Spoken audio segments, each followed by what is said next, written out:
경기도 가평에 위치한 신천지 연수원 앞에서 오늘도 피켓을 들고 자녀를 돌려보내달라고 시위를 하고 있는 가족들이 있습니다. 이 추운 겨울 사랑하는 딸을 다시 품으로 돌려보내달라고 오늘도 연수원 앞에서 발을 떼지 못하고 있는 한 어머니를 연결해 보겠습니다. 피해자와 피해자 가족의 이름은 신변보호 차원에서 익명으로 처리하겠습니다. 안녕하세요. 네. 신천지 연수원 앞에서 시위를 계속 이어가고 계시는데요. 언제부터 시위에 동참하신 건가요? 제가 시위한 거는 11월부터 했어요. 그러니까 지금 시위하고 있는 엄마들에서는 많이 안 된 거죠. 저희가 알고 있기론 따님이 집을 나간 게 지난해 봄이라고 들었습니다. 신천지를 이제 반대하니까 나가지 못하게 하니까 아이가 이제 가출을 하죠. 그래서 가출해도 그래도 믿었죠. 그동안에 이제 신앙생활 열심히 잘 하고 있었기 때문에 꼭 기다렸는데 안 오니까 다른 선택의 여지가 없어가지고 그냥 시위를 해야 될 수밖에 없었죠. 혹시 함께 생활하시면서 우리 딸이 신천지에 미혹됐구나 의심 가는 점들이 있었을까요? 네. 물증을 잡기 전까지 심증은 있었죠. 월화목금, 성경 공부 다닌다는 거. 다니고 있는 교회가 아닌 외부에서 성경 공부를 한다는 거. 누구한테 그럼 배우냐 했더니 목사도 전도사도 아닌 강사한테 배운다고 한다는 거.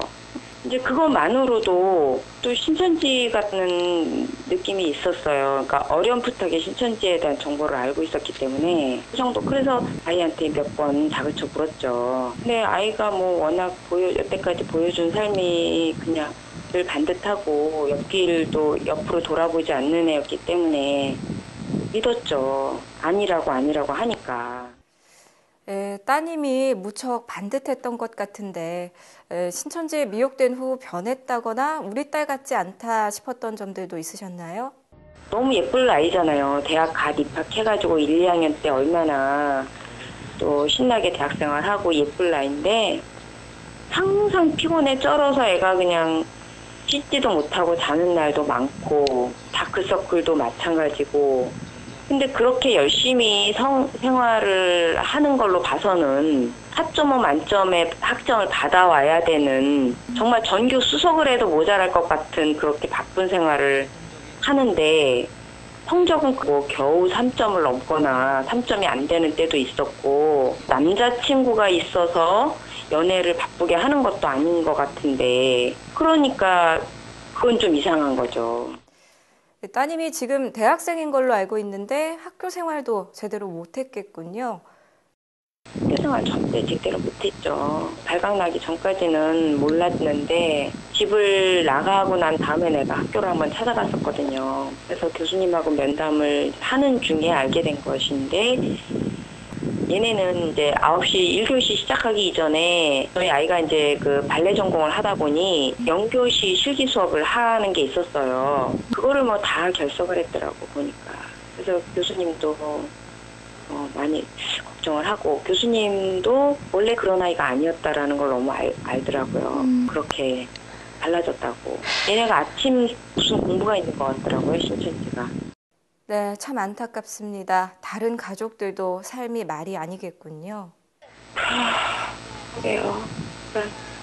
뭐라고 말을 할 수가 없어요. 뭐라고 말을 할 수가 없고. 맨날 이제 모든 엄마들이 그렇지만 시위하는 현장에선 정말 아줌마 깡패가 따로 없어요. 아각거리면서 시위를 하는데 또 집에 있을 때는 애가 보고 싶어서 정말 가슴 치면서 다 얼마나 통곡하고 우는데, 애가 보고 싶어가지고 그냥 보고 싶은 거. 왜 내 새끼하고 나하고 이렇게 됐을까? 왜 우리한테 이런 기막힌 일이 생겼을까? 저녁 때 되면은 들어와야 되는 식구가 안 들어오는 거고, 말로도 할 수가 없죠. 사는 게 그냥 너무 그냥 피폐하다고 그래야 되나. 그냥 직장도 거의 어떻게 다니는지 마는지. 지금 법적으로 이만희 고소하고 있는 상황이고, 우리 가정을 이렇게 무너뜨려 놨다. 애 인생의 진로가 이렇게 궤도 이탈을 하게 될 줄 생각도 못했으니까 이런 부분에 대해서 고소가 걸려있는 상황이에요. 지금 말씀하시는 걸 들어보면 어머님의 건강도 걱정이 되는데요. 그러니까 생각을 안 해야 돼요. 그 생각을 하면 자살한 엄마가 있거든요. 얼마 전에. 너무 공감하죠. 그 마음을. 내가 죽어서 이 녀석이 돌아올 수 있다면 내가 정말 내 목숨 바쳐서라도 내 마음을 돌리겠다. 이런 마음을 누가 안 하겠어요. 정말 내 오장육부를 다 꺼내줘도 아깝지 않은 자식인데 육체적으로 힘든 건 말할 것도 없고 날마다 눈 뜨면 나가서 하루 종일 정말 잠자는 시간 전까지 아침 저녁으로 시위를 쓰고 이 추운 데서 보통 막 한 서너 시간씩 서 있어야 되고 이게 보통 중노동이 아니거든요. 그러니까 육체적으로 힘든 건 말할 것도 없고 마음도 힘들고 언제까지 이렇게 내 새끼 내놓으라고 싸우고 있어야 하나 이런 생각을 하면 그냥 다들 우울증으로 누워 있어야 돼요. 나도 신경 안정제 약을 먹고 있지만은 너무 괴로워서 정말 아침마다 오열을 하면서 혼자 가슴을 치고 울고 이 상황이 도저히 아직도 믿기지가 않고 그러니까 깊이 생각을 하면 다 못 견뎌요. 더 이상의 피해자들이 없어야 할 텐데요. 다른 분들에게 혹시 전해주고 싶은 말씀이 있으시다면요?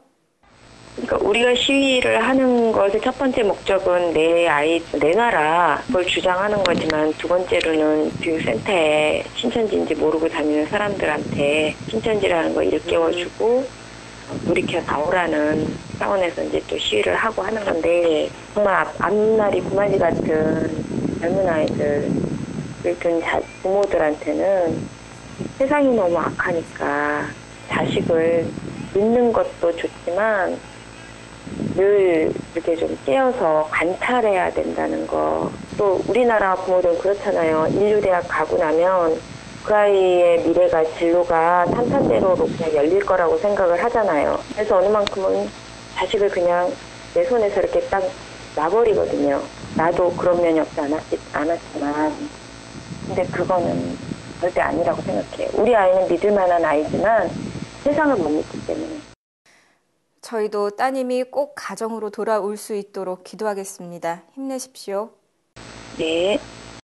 신천지의 포교수법이 날로 다양해지는 것에 비해 이단 전문 상담가도 턱없이 부족하다는 것이 한국교회의 진단이었습니다. 이단을 대처하기 위한 교계와 교회의 방안 마련이 시급해 보입니다. 또 우리 각자가 미혹되지 않도록 깨어 기도해야겠습니다.